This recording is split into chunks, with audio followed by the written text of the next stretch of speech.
Little Orange Plum. Hello everyone and welcome to Little Orange Plum. Today we are looking at a little subreddit called r/men writing women. Another one of my favourite subreddits. This one is for all of the guys who just can't quite seem to get their female characters quite right for some strange reason. So yeah, we have to start off with the baffling female urinary system, brought to you by the Witches of Eastwick by John Updike. This is what happens when you let men write books. We have, but she was for the bathroom door. Let me start that again. But she was, for the bathroom door didn't altogether close due to the old frame of the house settling over the centuries, and she had to sit on the toilet some minutes waiting for the pee to come. Men, they were able to conjure it up immediately. That was one of their powers, that thunderous splashing as they stood lordly over the bowl. Everything about them was more direct. Their insides weren't a maze, women's were, for the pea to find its way through. Indeed, what the hell?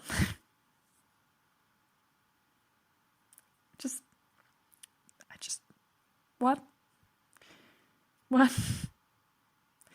Do men really think that we have this? I realize this is kind of like all of Freud's theories, is that it is caused by the penis. It is always the penis. It is always the fault of the penis envy. I'm suddenly flashing back to that episode of Friends with Joey playing Freud in the musical Freud with exclamation mark. It's not just Freud, it's Freud exclamation mark. All you want is a dinkus, something to play with, or maybe just let hang. How that song goes. Just like,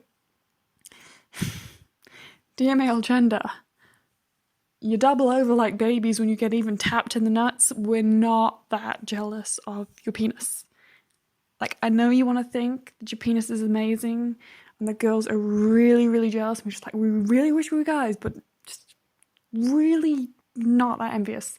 They look like weird cyclops monsters. They seem to cause you a lot of pain when they're only slightly kicked. Like, yes, peeing standing up does sound like it could be handy when camping, but like the rest of the time, not that much of a big deal. Gotta say, just like, really? This is an entire paragraph that can just be summarized as penis envy. But okay.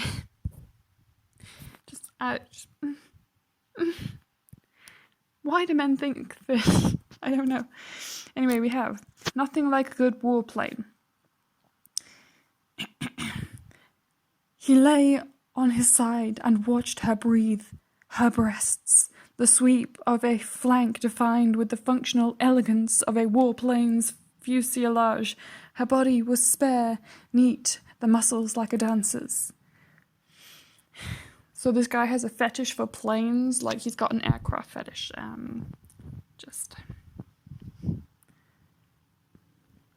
Yeah. Is that a compliment?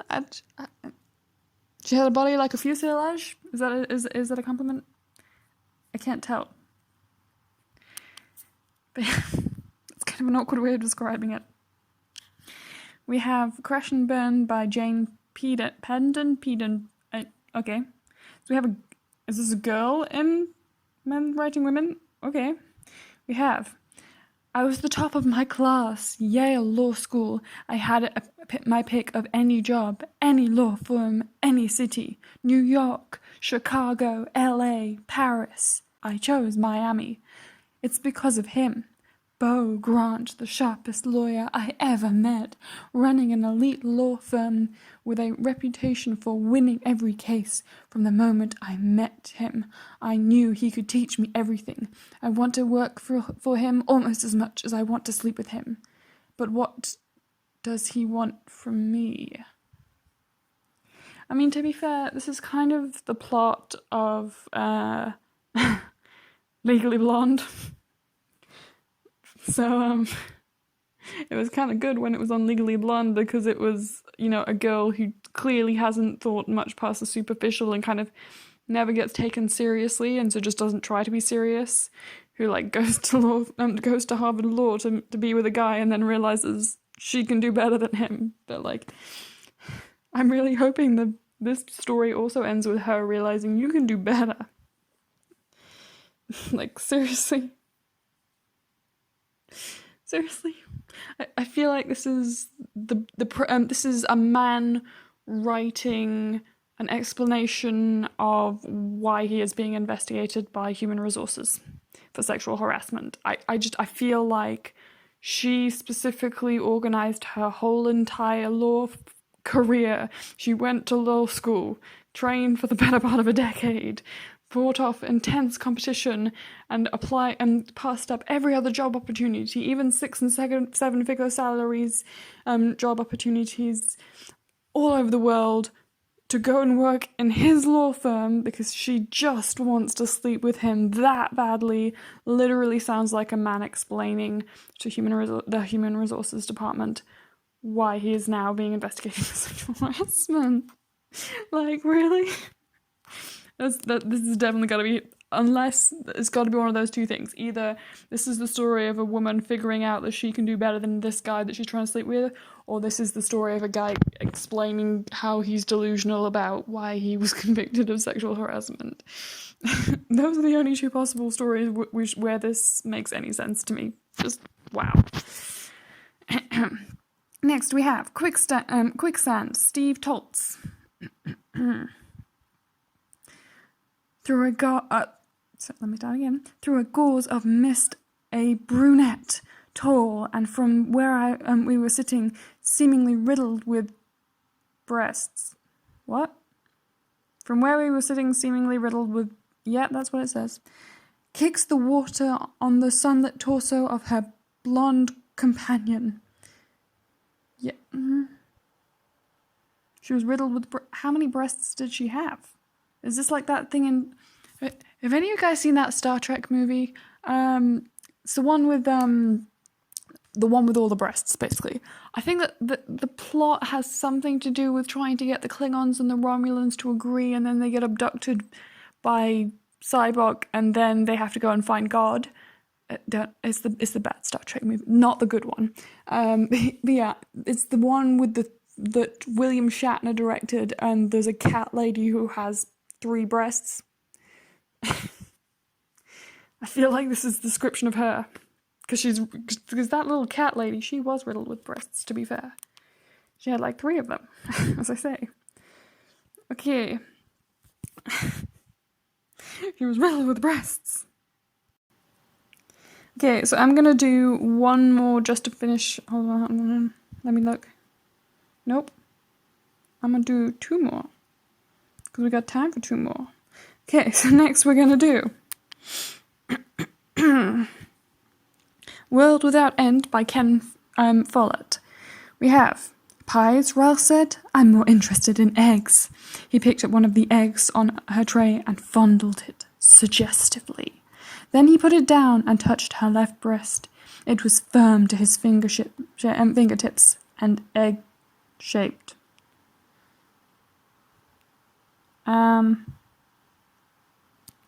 Is that supposed to be sexy? She had eggy tits. Of all the ways you could describe a woman's breast, and you said it's kind of like an egg. Does that mean small? Because, like, what kind of... Are we talking like a chicken egg or a dinosaur egg? Because... What? Okay. I don't know what to do with her eggy breasts. Let's take a look at... Middle grade protagonist wishes she could be alone with her crush, just like Anne Frank. What? Okay.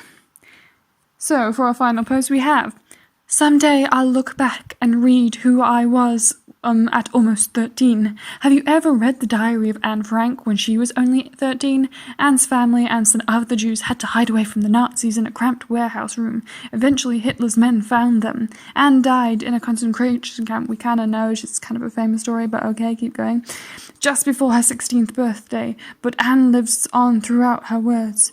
When I read her diary, I kept thinking, she was a teenager, just like me, fighting with her mother, worried about her looks.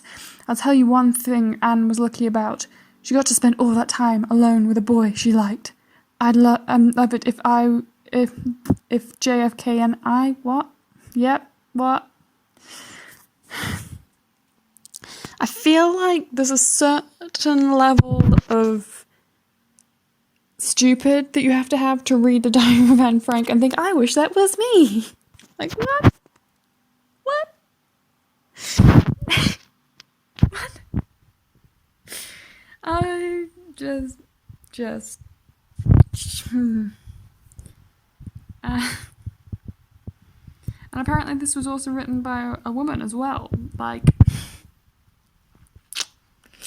how?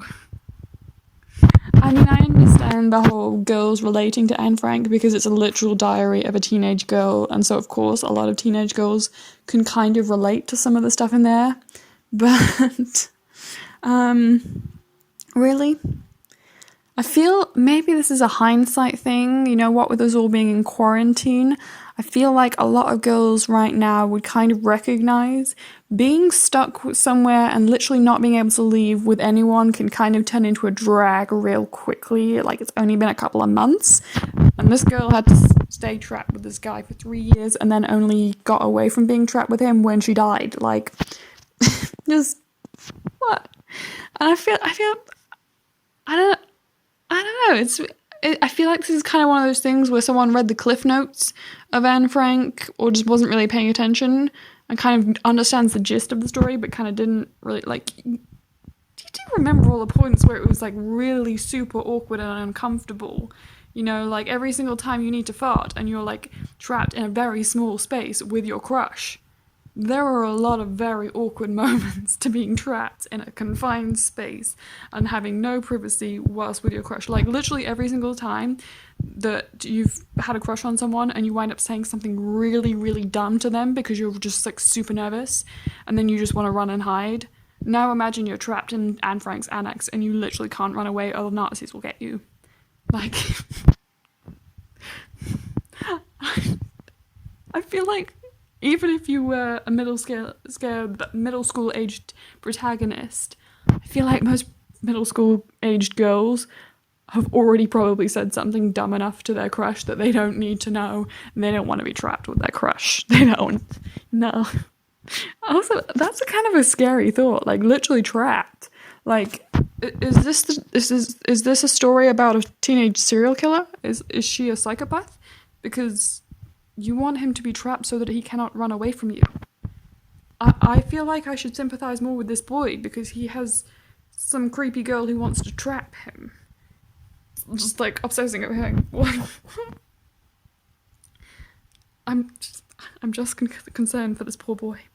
I feel like he might be in danger. In fictional danger, but still. Anyway, that's apparently where we're finishing for this episode, with possibly severely disturbed teenagers not understanding the full ramifications of being literally trapped with someone for months on end. I don't. I feel maybe it's a hindsight thing.